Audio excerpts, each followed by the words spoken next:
Modern ससुराल में मिट्टी के बर्तन में खाना बनाने वाली देवरानी। हम सभी को कीचड़ खिलाने का इरादा है।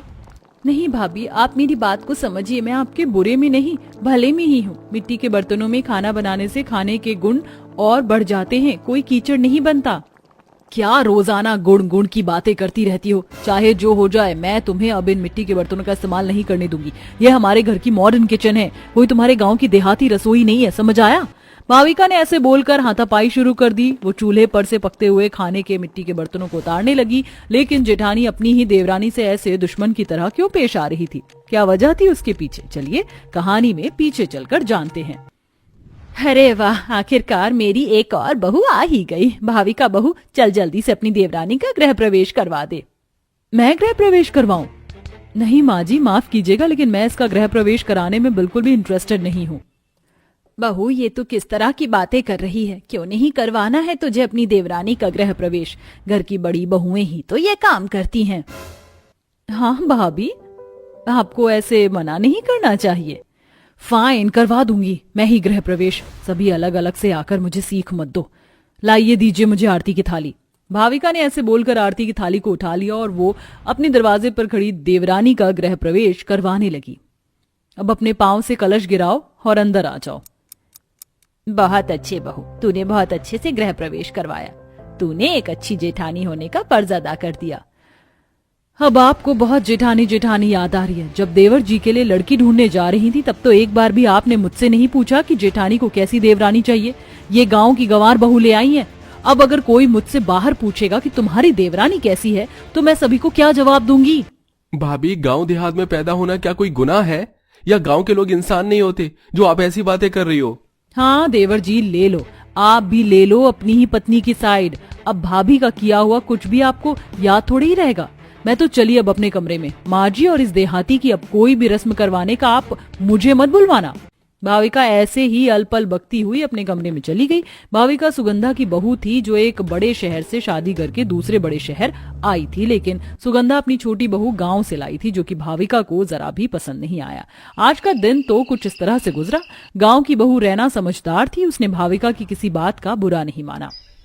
माँ जी, आपने ये तो बता दिया कि आज मेरी पहली रसोई है, लेकिन रसोई है किधर? हे भगवान, मेरी अकल। अरे दिशा, अपनी भाभी को रसोई दिखा, और हाँ, इसे इंडक्शन चूल्हा चलाना भी बता देना।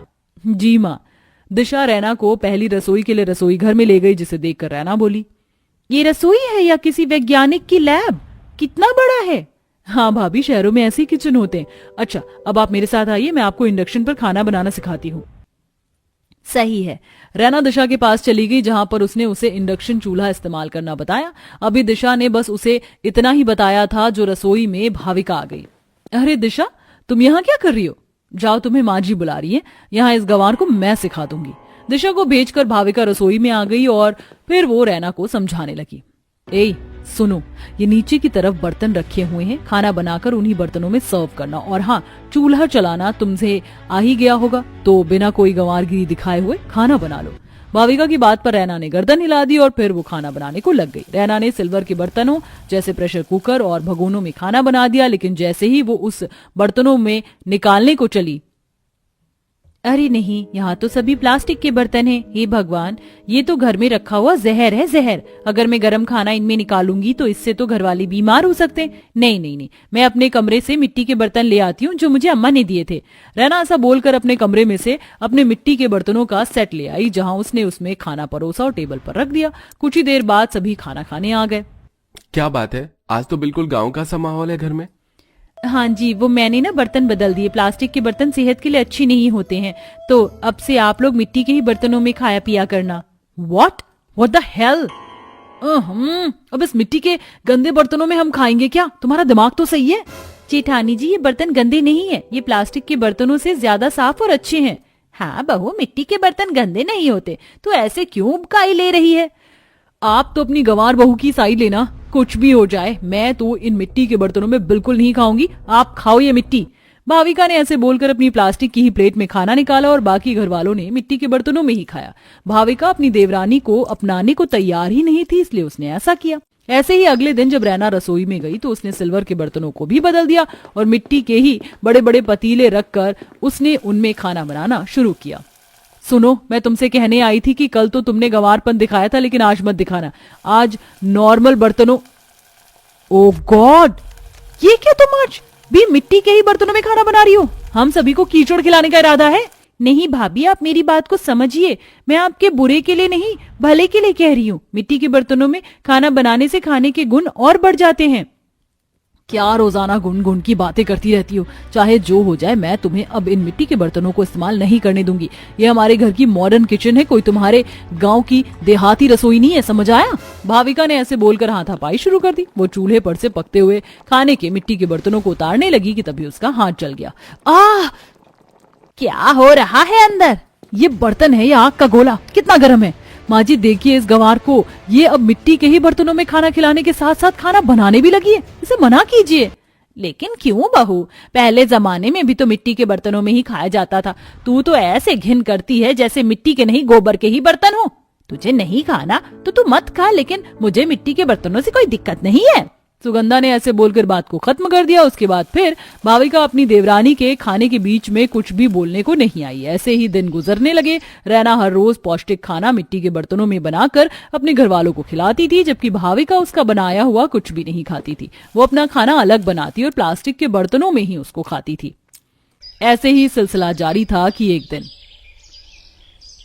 भाविका बहू बाजार से लाने को पनीर भी लिख दे। क्या बात है बहू, तेरी आंखें ऐसी झपी झपी सी क्यों हो रही हैं? और तू कमजोर भी लग रही है। क्या बताऊं माँ, अभी कुछ दिनों से मेरी तबीयत सही नहीं है। आप जानती हो मुझे चक्कर आता है और बहुत कमजोरी सी महसूस होने लगी है। ऐसा क्या? तो बहू तूने मुझे पहले क्यों नहीं बताया? ऐसा महसूस होना सही नहीं है। चल मैं तुझे आज ही हॉस्पिटल लेकर चलूंगी। अगर इन्हीं छोटी छोटी चीजों पर ध्यान ना दो तो यही आगे चलकर बड़ी बीमारियों का रूप ले लेती हैं। सुगंधा ने ऐसे बोलकर बात को खत्म किया और जब शाम के वक्त वो दोनों फ्री हुई तब वो भाविका को लेकर हॉस्पिटल गई। डॉक्टर साहब, मैंने आपको सब कुछ बता दिया। अब आप मुझे बताएं कि ये जो कुछ भी मुझे होता है, क्या ये आम बात है? कोई बड़ी बीमारी तो नहीं होगी ना मुझे? जी बिल्कुल, ऐसा होना आम है, लेकिन अगर इन्हीं को नजरअंदाज किया जाए तो यही बड़ी बीमारियों का रूप ले लेती हैं। तो डॉक्टर साहब बताइए कि इस छोटी मोटी परेशानियों को कैसे खत्म किया जाए? सेहत के लिए सबसे बड़ा रोल डाइट का है। भाविका जी, आप क्या खाती हैं? नॉर्मल घर का बना हुआ खाना ही खाती हूँ। अच्छा, कैसे बर्तन में खाती हैं? प्लास्टिक की प्लेट और कटोरी वगैरह। आज से ही प्लास्टिक का इस्तेमाल खाने पीने की चीजों में बंद कर दीजिए। जब हम गर्म खाना प्लास्टिक के बर्तन में डालते हैं तो प्लास्टिक पिघलने लग जाती है, जो हमारी सेहत के लिए जरा भी अच्छी नहीं है। आज से ही प्लास्टिक नहीं, मिट्टी के बर्तनों में खाना खाना शुरू कीजिए। देखना, आपको अपनी तबीयत में खुद ही बदलाव नजर आएगा। मिट्टी के बर्तनों का नाम सुनकर भाविका यूं ही दंग रह गई। अब उसकी आंखें खुल रही थीं और उसे एहसास हो रहा था कि उसकी देवरानी, जो कि खुशामद कर करके उससे मिट्टी के बर्तन में खाने को बोलती थी, वो उसी के भले के लिए था। भाविका ने घर जाकर सबसे पहले रैना से माफी मांगी। बस फिर क्या था, उसी दिन दोनों देवरानी जेठानी में सुलह हो गई और अब सभी घर वाले मिट्टी के बर्तनों को अपना चुके थे। आशा है कहानी आपको अच्छी लगी होगी। कहानी में दिखाए गए मिट्टी के बर्तनों का उपयोग करना काफी अच्छा होता है। तो दोस्तों, आप सभी खाना कैसे बर्तनों में खाते हैं? आप हमें कमेंट बॉक्स में कमेंट करके जरूर बताइए।